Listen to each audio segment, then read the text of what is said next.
Next sum, example 1.22.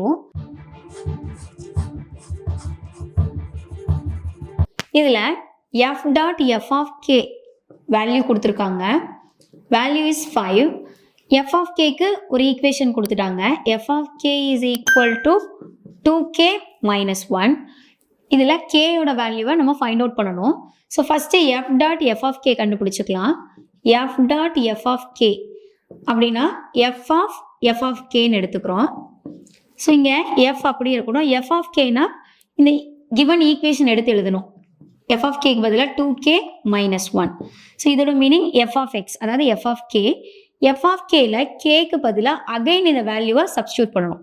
அப்போ 2 into kக்கு பதிலாக 2k minus 1, again இந்த மைனஸ் 1. ஃபர்ஸ்ட் இந்த 2 உள்ளே கொண்டு போயிடலாம். 2 into 2 4k minus 2 minus 1.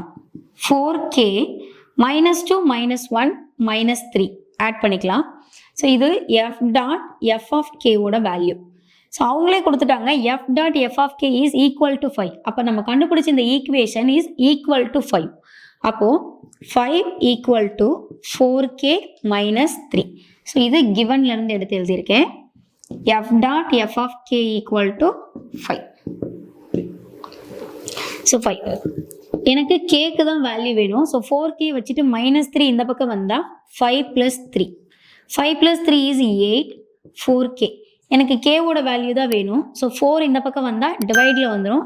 8/4. 1 4 is 4, 2 4s are 8. So k is equal to 2. So கேவோட வேல்யூ தான் ஃபைண்ட் அவுட் பண்ண சொல்லியிருந்தாங்க. கேவோட வேல்யூவை ஃபைண்ட் அவுட் பண்ணிட்டோம். ஸோ கொடுத்துருக்கிறது f dot f of k. First அதை நம்ம ஃபைண்ட் அவுட் பண்ணிடுறோம். ஈக்குவேஷனாக ஃபைண்ட் அவுட் பண்ணிவிட்டு which is equal to 5. இது வந்து 5ஓட ஈக்குவல்னு சொல்லி அதிலிருந்து கேவோட வேல்யூவை ஃபைண்ட் அவுட் பண்ணுறோம். ஸோ நம்ம ஃபர்ஸ்ட் சாப்டரில் இருக்க இம்பார்ட்டன்ட் எக்ஸாம்பிள் சம்ஸ் எல்லாமே பார்த்தாச்சு. நெக்ஸ்ட்டு எக்ஸசைஸில் இருக்க இம்பார்ட்டன்ட் 2 மார்க்ஸ் எல்லாமே நெக்ஸ்ட் வீடியோஸில் பார்க்க போகிறோம். கண்டினியூஸாக வீடியோஸ் பார்க்கறதுக்கு மறக்காமல் மேத்ஸ் கே டிகோட் சேனலை சப்ஸ்கிரைப் பண்ணிக்கோங்க.